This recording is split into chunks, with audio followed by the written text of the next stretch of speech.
बारामूला के old town में अनाथालय की दूसरी मंजिल पर आग लग गई। इस हादसे में अनाथालय की छत और पूरा दूसरा हिस्सा जलकर खाक हो गया।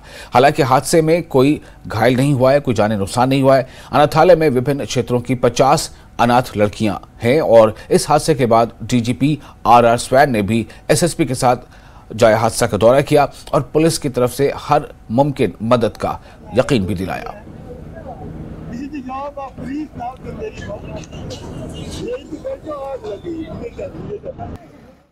थोड़ी सी हैरान हूँ कि आपको कैसे पता चला यहाँ पे। मैं वैसे कुछ और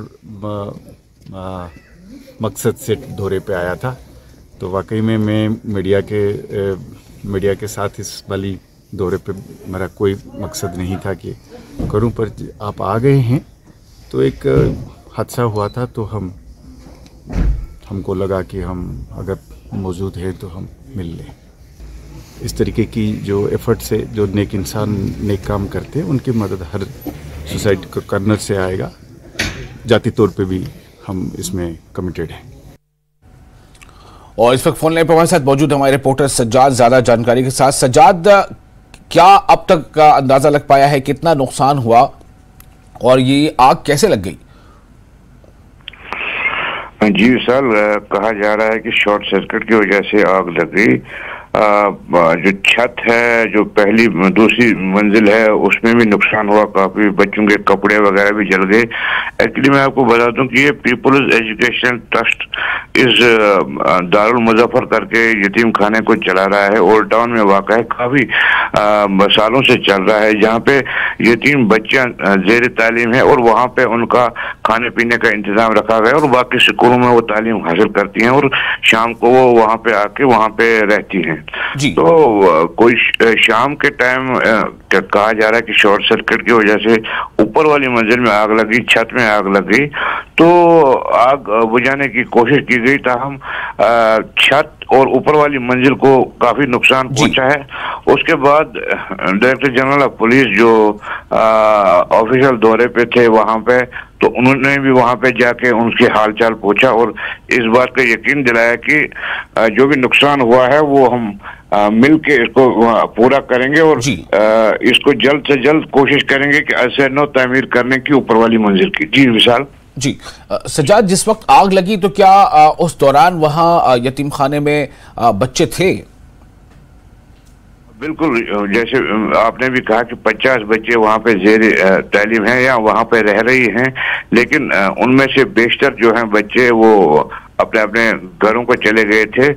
ताहम कोई 20 बच्चियां वहाँ पे मौजूद थी जिनको वहाँ से निकाला गया, बहिफाजत निकाला गया और उनको वहाँ पे ही रखा गया। रात को वहाँ पे दूसरे घरों में शिफ्ट किया गया रात को।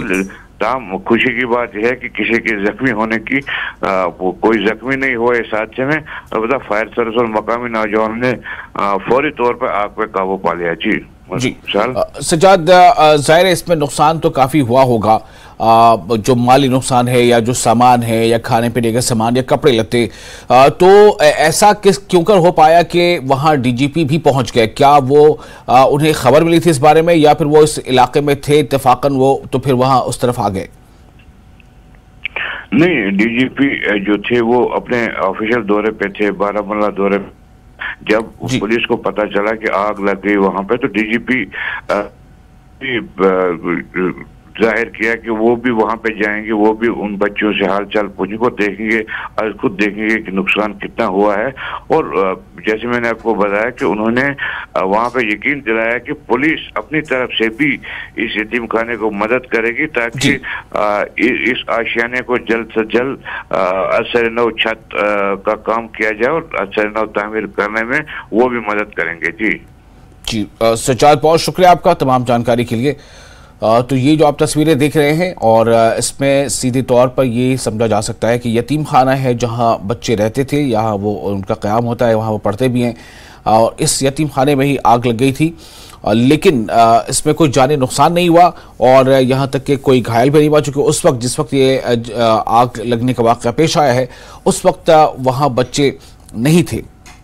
और इसमें 50 जो है लड़कियां भी हैं इस यतीम खाने में, अलग अलग इलाके की, इस बच्चे भी हैं। और इस हादसे के बाद डीजीपी RS वैन ने भी एसएसपी के साथ घटनास्थल का दौरा किया और पुलिस की ओर से हर तरह की जो मदद हो सकती है इसके लिए वो मदद दिए जाने का भरोसा दिया है।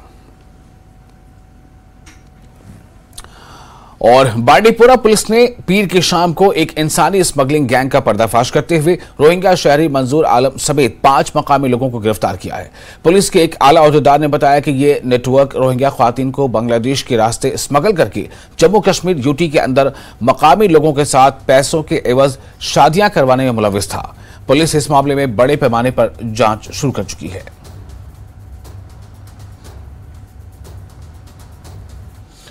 शेर Kashmir university of agriculture sciences and technology के 7 तलबा के खिलाफ हिंदुस्तान ऑस्ट्रेलिया फाइनल मैच के दौरान एक फैकल्टी मेंबर के साथ बदसलूकी करने और धमकियां देने के साथ साथ निशाना बनाने के इल्जाम में FIR दर्ज की गई है।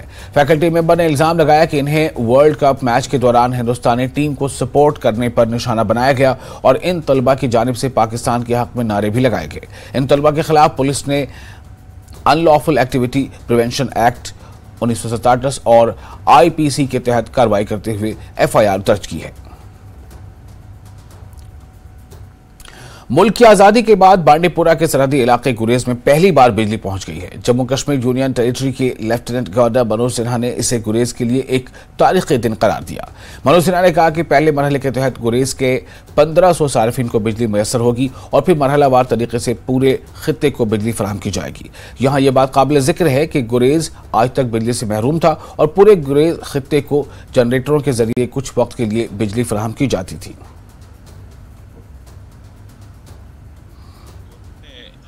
जो एक प्रोग्राम शुरू किया था कि घर घर हम बिजली पहुंचाएंगे, उसके लिए हम गुरेज वासी बहुत ही आभारी हैं एडमिनिस्ट्रेशन के, यूटी इंतज़ामिया के, डिस्ट्रिक्ट एडमिनिस्ट्रेशन और महकमे PDD जिन्होंने वो हमारा दरीना ख्वाब आज पूरा किया और गुरेज को इलेक्ट्रिसिटी के साथ कनेक्ट किया। हम मशकूर हैं क्योंकि यहाँ पे डीजल जनरेटर से जो पावर मिलता था वो कुछ घंटों के लिए मिलता था, जिससे हमारी जो मसाइल थे वो हल नहीं होते थे। तो इसके लिए हम एक बार फिर मशकूर हैं यूटी गवर्नमेंट का कि उन्होंने इस दूररफ्तार इलाके को इलेक्ट्रिसिटी के साथ कनेक्ट किया। शुक्रिया। मैं Mohammad Ismail Lone president traders union और कांग्रेस लीडर की हैसियत से गुरेज के लोगों की तरफ से हुकूमत का शुक्रिया अदा करना चाहता हूँ, जिन्होंने 33 kV जो 33,000 kV इलेक्ट्रिक जो ट्रांसमिशन गुरेज के लिए कामयाब बनाया। इसके लिए गुरेज के लोग मशहूर हैं और खुशी की लहर दौड़ रही थी कल से गुरेज में, जब से ये पावर का सिलसिला यहाँ 24 घंटे का पावर शुरू हुआ। यहाँ पे 24 घंटे की जो इलेक्ट्रिक सप्लाई यहाँ पे चालू की गई, उसके लिए प्रधानमंत्री श्री नरेंद्र मोदी जी का और खासतौर पर LG मनोज सिन्हा और PDD डिपार्टमेंट और DC बांडीपुरा के बहुत ही मशहूर है कि जिन्होंने यहाँ पे बिजली चालू की जो 24 घंटे चलेगी। इससे पहले हमें यहाँ पे केवल अपना 6 से 7 घंटे यहाँ पे इलेक्ट्रिसिटी मिलती थी, जिससे हमें बहुत सारी मुश्किलात का सामना करना पड़ता। और नेशनल ब्रेक डे के मौके पर एक रैली का आयोजन किया गया। डॉक्टर वर्गीस कुरियन की 102वीं जयंती के मौके पर इस कार्यक्रम का आयोजन किया गया। आनंद के सभी संस्थानों की ओर से इस रैली का आयोजन किया गया। इस साल मारुति के सहयोग से पहली बार CBG का उपयोग करते हुए, यानी कि बायोगैस, संपीड़ित बायोगैस का उपयोग करते हुए एक कार रैली रखी गई, जो 20 तारीख को पुणे से शुरू होगी और 26 नवंबर को आनंद में समाप्त होगी। नेशनल ब्रेक डे के मौके पर एक रैली का आयोजन किया गया था। आपने आज देखा डॉक्टर कुरियन की हम 102वीं जो आप आज बर्थ एनिवर्सरी है, उनको आनंद के जितने भी इंस्टीट्यूट जो डॉक्टर कुरियन ने स्थापित किए थे, सारे मिलके हम इसको आज सेलिब्रेट कर रहे हैं। दुनिया में, देश में, पूरे हर कोने में आज नेशनल मिल्क डे मनाया जा रहा है। हर एक बर्थडे में हम ये नेशनल मिल्क डे मनाते हैं, नया नया थीम लेके हम इसको मनाते हैं। और डॉक्टर कुरियन ने कहीं ना कहीं एक डेयरी तो एक जरिया था, उन्होंने जो सोशल और इकोनॉमिक एम्पावरमेंट जो रूरल इंडस्ट्री या रूरल हमारे जो किसानों के लिए किया है, उसकी आज तक हमने कोई ऐसी दूसरी सक्सेस स्टोरी देखी नहीं है। उसको हम कहीं ना कहीं आगे ले जाएंगे, उसको हम हमारी ओर से उस मूवमेंट को कैसे और आगे पहुंचाए, उसमें सारी संस्थाएं जो डॉक्टर कुरियन ने प्रमोट की हैं, सारे आज मिलके हम नेशनल मिल्क डे मनाएंगे और हमारा उसमें हम कटिबद्धता बनाएंगे, हमारा एक कमिटमेंट बताएंगे। डॉक्टर कुरियन ने ये जो श्वेत क्रांति लाई, उसकी वजह से भारत आज विश्व में नंबर 1 दूध उत्पादक देश बना है। उसी सहकारी क्रांति और श्वेत क्रांति से आज हम नई दिशा में जा रहे हैं, वो है ऊर्जा क्रांति। तो हमारे जो गाय भैंस है, हमारे पशुपालकों के पास जो गाय भैंस है, उससे गोबर इकट्ठा करके हम जब उच्च क्वालिटी की और उच्च गुणवत्ता का जो क्लीन फ्यूल, जिसको हम बायोगैस कहते हैं, उसका उत्पादन करेंगे। उस उत्पादन से गाड़ियां भी चलेंगी, घर का चूल्हा भी चलेगा, और साथ साथ में जो बचता है स्लरी, वो भी एक बायो फर्टिलाइजर है, उसका भी हम खेत में इस्तेमाल करेंगे। तो केमिकल फर्टिलाइजर से भी देश को मुक्ति मिलेगी और हम कस्टमर्स को भी केमिकल फर्टिलाइजर के बिना का अच्छा खाना मिलेगा। पर्यावरण भी काफ़ी बैलेंस्ड रहेगा, क्योंकि हमने इस क्लीन ऊर्जा का इस्तेमाल किया है। और साथ साथ में ये रैली का जो उद्देश्य था, इसी मैसेज जो सर्कुलर इकोनॉमी कहते हैं, उसका प्रसार करने का था। तो पूना से 7 दिन पहले ये चली रैली 1800 किलोमीटर, जिसमें 12 बायो सीएनजी कार थी, जो हमारे अधिकारी लोगों ने, हमारे कर्मचारियों ने मिलकर चलाई। वो आज आनंद पहुंची है और नेशनल मिल्क डे के अवसर पे हम इस रैली का स्वागत करते हैं। और आनंद में एनडीडीबी सहित जो सभी सहकारी संस्थाएं काम कर रही है, सबने मिलकर उनका मिलजुल के स्वागत किया। और इस संदेश आपके माध्यम से हम लोगों तक पहुंचाना चाहते हैं कि विश्व का जो मुख्य पर्यावरण रिलेटेड जो मुद्दा है, सस्टेनेबली का मुद्दा है, वो हमारे देश की कोऑपरेटिव डेयरी इंडस्ट्री, अमूल का मॉडल, उसको सॉल्व करने के लिए तैयार है। और आगे जाके देश इस क्षेत्र में, जैसे फ्यूल इंपोर्ट्स हो रहा है, फर्टिलाइजर इंपोर्ट हो रहा है, उसमें भी आत्मनिर्भर बनने का जो काम है, वो इस डेयरी मॉडल ने शुरू किया है और आगे जाके हम इसको और ज्यादा बढ़ाएं। एसी ने मुख्तलिफ अवामी मकासद के लिए जमीन की मुंतकली की मंजूरी दे दी है। मुंसिफ court Anantnag, JNV Shopian, north zone unit ICMRNIV के क़याम समेत दीगर तजावीज़ को कौंसिल ने मंजूरी दी है। लेफ्टिनेंट गवर्नर मनोज सिन्हा की सदारत में मुनक़िदा इंतजामी कौंसिल ने मुख्तलिफ अवामी मकासद के लिए ज़मीन की मुंतकली की इंतजामी मंजूरी दी है। राजीव राय भटनागर, लेफ्टिनेंट गवर्नर के मुशीर, chief secretary doctor Arun Kumar Mehta और लेफ्टिनेंट गवर्नर के principal secretary doctor Mandeep Kumar Bhandari ने मीटिंग में शिरकत की। इनमें इंडस्ट्रियल स्टेटस रेडबर्ग कुपवाड़ा के क़याम के लिए ज़मीन की मुंतकली शामिल है। मुंसिफ कोर्ट, काजीकुंड अनंतनाग, मुछुआ बडगाम में पुलिस चौकी का क़याम, जैनपुरा शोपियां में जवाहर नव विद्यालय, जिला सांबा में national disaster response force battalion headquarter और जम्मू में Indian council of medical research, national institute of virology शुमाली जोन यूनिट का क़याम शामिल है। एडमिनिस्ट्रेटिव काउंसिल ने रेडबर्ग कुपवाड़ा में इंडस्ट्रियल एस्टेट के क़याम के लिए 85 कनाल अराजी industries and commerce department J&K के हक में मुंतकिल करने की मंजूरी दी है। और फिलहाल एक छोटा सा ब्रेक लेते हैं। ब्रेक के बाद खबरों का सिलसिला जारी रहेगा।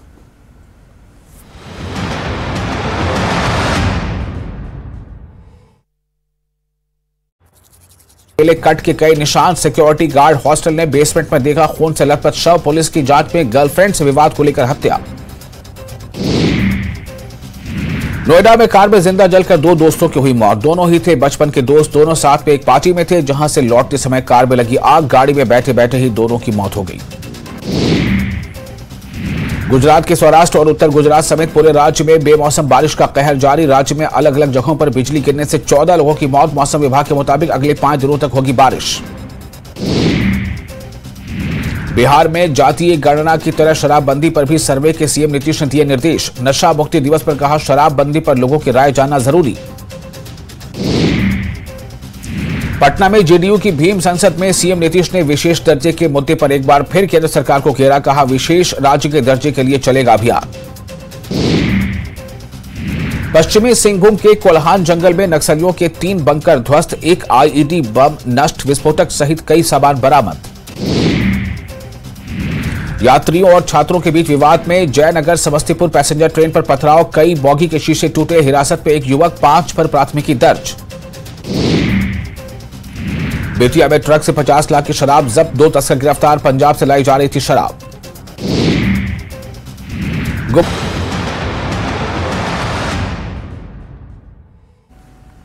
ब्रेक के बाद एक बार फिर आपका स्वागत है न्यूज 18 जेके पर। आप देख रहे हैं पहली खबर। इंतजामी काउंसिल की हाल ही में लेफ्टिनेंट गवर्नर मनोज सिन्हा की सदारत में मीटिंग मुनक्किद हुई थी।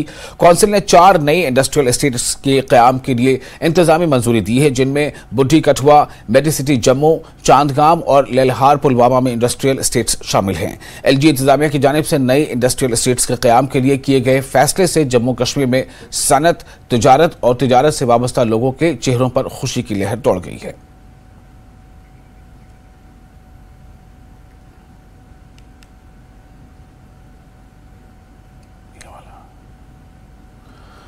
कश्मीर में बदलते मौसम के साथ ही गुलमर्ग के दामन में वाक़ा सियाहती मकाम दरंग में सयाहों का रुख और रश बढ़ने लगा है। सयाह यहां मौजूद वाटरफॉल और दीगर खूबसूरत पहाड़ों और आबशारों का नज़ारा देख रहे हैं। मुल्क के मुख्तलिफ मकामात से आए हुए सयाहों ने दरंग में कहा कि उन्होंने पहली बार ऐसी खूबसूरत मकामात देखे हैं जो लाजवाब हैं और जिंदगी की यादगार बनकर रहेंगी।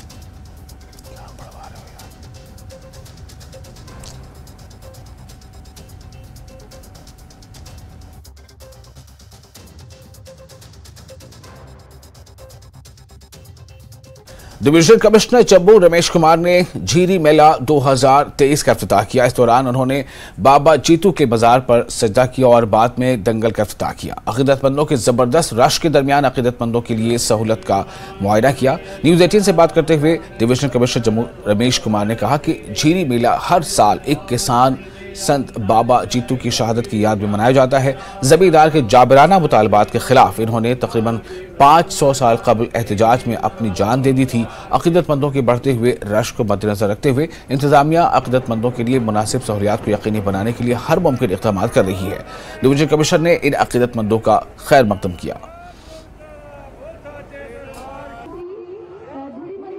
7 दिन तक चलने वाले झिड़ी मेले की शुरुआत आज हो गई है। जम्मू में आप देख सकते हैं कि यहाँ झिड़ी, जहाँ पे ये मंदिर स्थापित है, वहाँ पे हजारों की संख्या से जो श्रद्धालु हैं वो पंजाब, हरियाणा, हिमाचल, दिल्ली और ऐसे कई स्टेट से जो है यहाँ पे हर साल आते हैं। और ये जो आज शहादत को याद किया जाता है बाबा जीतो की, और जिस तरह से और ये लोग यहाँ पे आते हैं और जो रश है पिछले कुछ सालों में वो बहुत ज़्यादा बड़ा है। और इनमें भी आप जोश देख सकते हैं, जो श्रद्धालु आते हैं बड़ी ही आस्था के साथ आते हैं। कितनी आस्था के साथ आप आते हैं और क्या मानता है इसका? सर, हमारे मन में यही शांता कि हम भी बाबा जीतो के दर्शन करें जितनी जल्दी हो जाएं। क्या मान्यता लेकर आते हैं, क्या अपने मन में आप एक तमन्ना लेकर आते हैं? जो हमारी मांगे हैं वो पूरी कर दे बाबा जीतो, बाबा बुआ। हाँ जी, मैं पंजाब से आई हूँ। हाँ जी। हर साल आते हैं या इस साल आए? मैं पहली बार आई हूँ। कैसा लगा यहाँ? बढ़िया, बहुत अच्छा है। तो कई लोग पहली दफा भी आ रहे हैं और हम कई लोग ऐसे हैं श्रद्धालु, आप देखिए कुछ लोग बच्चे भी हैं। आप क्या मान्यता लेकर आ रहे हैं और कब से आए हैं और कहाँ से आए हैं? मैं पहली बार आई हूँ। कहाँ से आए हैं? बाजीपुर से आई हूँ। अच्छा। हाँ। तो क्या मान्यता लेकर आए हैं आप बाबा जी के लिए? मानता अपनी मनोकामना जो भी है वो बोलेंगे, बुआ दाती पूरा करती है। हाँ। आप पहली दफा आए हैं? मैं तीजे बारी आई हूँ। ਤੁਸੀਂ ਕੀ ਬਦਲਾਵ ਦੇਖਿਆ ਹੈ ਤੇ ਪਹਿਲੀ ਵਾਰ? ਅਸੀਂ ਜੋ ਮੰਗਿਆ ਉਹੀ ਸਾਨੂੰ ਮਿਲਿਆ ਮਾਤਾ ਕੋਲੋਂ। ਹਾਂ ਹਾਂਜੀ। ਤੇ ਬਦਲਾਵ ਤੁਹਾਨੂੰ ਲੱਗਦਾ ਕਿ ਲੋਕਾਂ ਦਾ ਰਸ਼ ਵੀ ਵੱਧ ਗਿਆ ਇੱਥੇ ਕਾਫੀ? ਹਾਂਜੀ, ਬਹੁਤ ਦੁਨੀਆ ਹੋ ਗਈ ਹੈ ਕਿ ਬਹੁਤ ਘੱਟ ਆਂਦੀ, ਹੁਣ ਦੁਨੀਆ ਬਹੁਤ ਰਸ਼ ਜ਼ਿਆਦਾ ਹੋ ਗਿਆ। रश जो है वो बढ़ गया है, इनका कहना है। पहले 3 साल पहले भी आ चुकी हैं। इनका कहना है कि पहले इतना रश नहीं था, 3 दफ़ा आ चुकी हैं और अब जो रश है वो खासा अच्छा देखने को मिलता है। आप देख सकते हैं कि लंबी लंबी लाइनों में सुबह से ही लगे हुए हैं और अपनी टर्न के इस वेट में हैं कि जब इनकी टर्न आएगी तो इनको दर्शन होंगे बाबा जीतो के और बुआ कोड़ी के, और उन्हीं को माता रानी के दर्शन करने के लिए और बाबा जीतो के दर्शन करने के लिए ये लंबी लाइनों में भी खड़े होने के बावजूद थके नहीं हैं। इनके कोई चेहरे पे शिकन नहीं है और ये सब चाहते हैं कि चाहे जितने भी लाइन में लगें लेकिन इनको जो दर्शन है वो जल्द से जल्द हों। 7 दिन तक ये झिड़ी मेला चलने वाला है और इसी तरह जो भक्तों का तांता है वो इसी तरह इस मंदिर में देखने को मिलेगा। और विभिन्न स्टॉल्स लगाए गए हैं, खाने पीने की व्यवस्था की गई है, तमाम व्यवस्था की गई है जिससे कि श्रद्धालु ज्यादा से ज्यादा इस संख्या में यहाँ इस मंदिर में पहुंच पाए। कैमरामैन साहिबा भट्ट के साथ राजन वैद, न्यूज 18 जम्मू।